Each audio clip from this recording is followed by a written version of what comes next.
Welcome back. Let's go on to learn the types and the procedures of LC. Types of LC.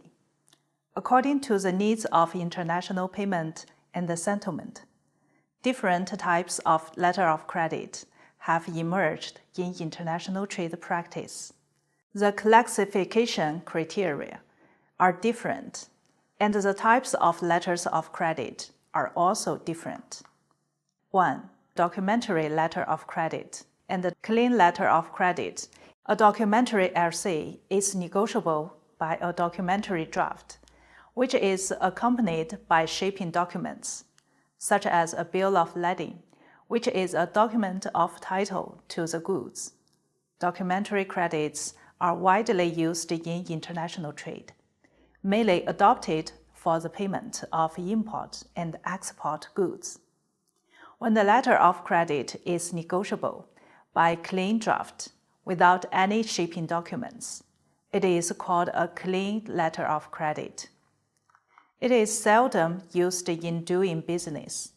It is mainly adopted for international settlements in non-trade transactions. 2. Revocable letter of credit and the irrevocable letter of credit. A revocable letter of credit can be altered or amended or even cancelled at any moment during the term of credit validity without notice to or consulting with the beneficiary. Such kind of letter of credit is unlikely to be acceptable to exporters and seldom used in trading with other countries, because it is quite obvious that the exporter has little assurance to get payment. An irrevocable letter of credit cannot be modified, amended, or revoked by either the opening bank or the buyer before the expiry date of credit validity without the consent of all the parties concerned, as long as the shipping documents surrendered by the exporter are in conformity with the stipulations of the LC. The opening bank will surely take the responsibility of making payment. Safe and reliable. This type is extensively used in international trade. 3. Confirmed letter of credit and unconfirmed letter of credit. A confirmed letter of credit is confirmed by a bank other than the issuing bank, usually the advising bank or another leading bank, on behalf of the opening bank.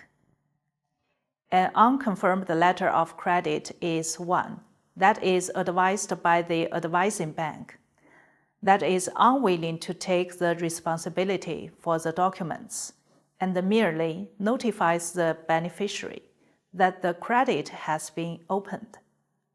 3. Side letter of credit and the user's letter of credit. A side credit also means LC available by draft at site or LC by site draft, is one by which payment can be made upon presentation of the draft and the impeccable documents by the beneficiary to the bank. Side letter of credit gives the beneficiary better security and helps him speed up his capital turnover. A user's credit, also referred to as term credit or time credit, is one by which payment cannot be made by the negotiating bank until a specific date or a specific time after the date or after sight. The usance varies from 30, 60, 90 days to as long as 180 days or even longer. It is also clear that this type of credit requires a user's draft. If the beneficiary wishes to get payment before the maturity of the draft, he can ask the bank to discount the acceptance and immediately pay him the net proceeds, i.e., the face value of the draft minus the discount charges. 4. Transferable letter of credit and a non-transferable letter of credit. If a credit can be transferred by the original beneficiary to one or more parties, it is a transferable credit. Otherwise, it is non-transferable letter of credit. Under the transferable letter of credit, the beneficiary has the right to instruct the advising bank or negotiating bank to transfer the right of issuing a draft for the total amount to another person, transferee. After the transfer, the second beneficiary draws the draft, presents the shipping documents, and obtains the payment. But the first beneficiary still bears the responsibility of the seller, stipulated in the sales contract. 5. Revolving letter of credit. If a credit stipulates that its amount can be renewed without specific amendment to the credit being made, it is then a revolving credit.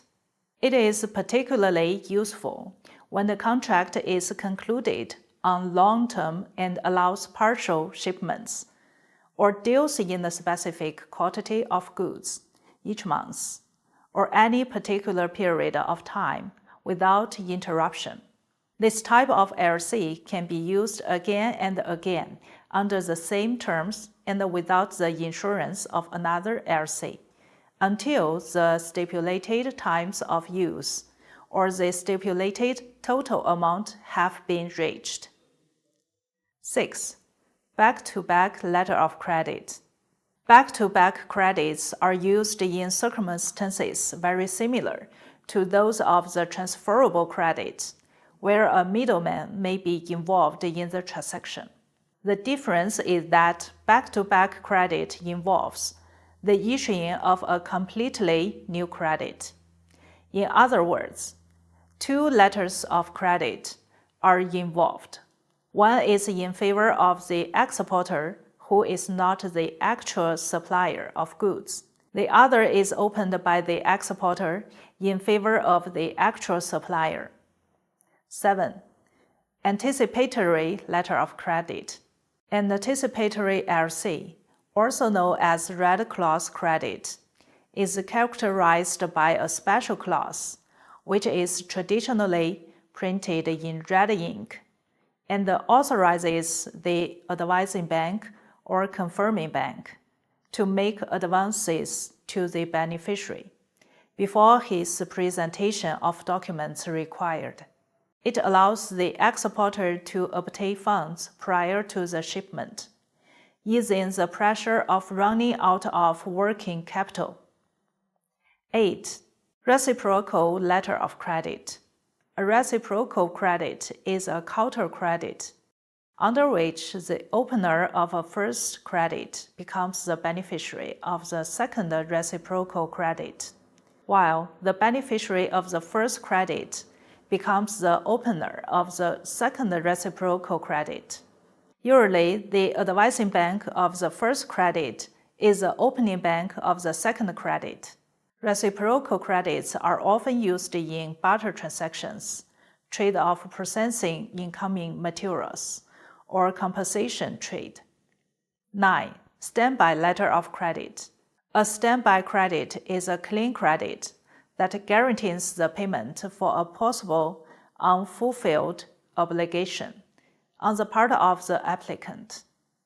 In case of default by the applicant, the beneficiary can demand payment from the guarantor, who is the issuing bank of the standby credit, by presenting a draft, along with a side statement, by the beneficiary about the applicant's failure to pay.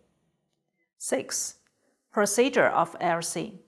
When payment is made by non-negotiable credit, the seller can get the payment only after the documents have been honored by the issuing bank. Now, please look at this picture, which shows the procedure of payment by non-negotiable credit. 1. The buyer and the seller agreeing to make payment by non-negotiable letter of credit. To apply for a letter of credit to be opened, the applicant needs to have a credit line with the issuing bank or create a fixed deposit there and complete an application of LC. Most banks require their clients to pay a specific amount of charges before the letter of credit is opened, and once the letter of credit is opened, no charges will be refunded. 3. The issuing bank issues the LC and gives it to the advising bank located in beneficiary's country. 4. The advising bank advises the LC to the beneficiary, as requested after confirming the letter of credit issued by the issuing bank to avoid fraud. 5. After making sure nothing needs amendment, the beneficiary ships the goods as contracted and obtains a bill of lading complying with the stipulations in the LC. 6. The beneficiary prepares all the required documents and asks the advising bank to help forward the documents to the issuing bank. The issuing bank checks the documents against the letter of credit. If there is no discrepancy, the issuing bank will make payment and ask the advising bank to help transfer the money to the beneficiary. 7. The issuing bank presents the documents to the applicant and asks for payment. When the applicant makes payment, the issuing bank releases documents to the applicant. 8. The applicant takes delivery of the goods with the obtained BL upon arrival of the goods.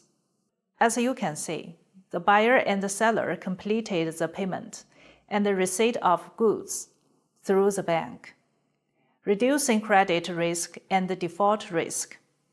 Next, let's learn about the advantages and the disadvantages of letters of credit together. 7. Advantages and the disadvantages of letter of credit. In international sales of goods, the letter of credit has greatly facilitated and promoted international trade.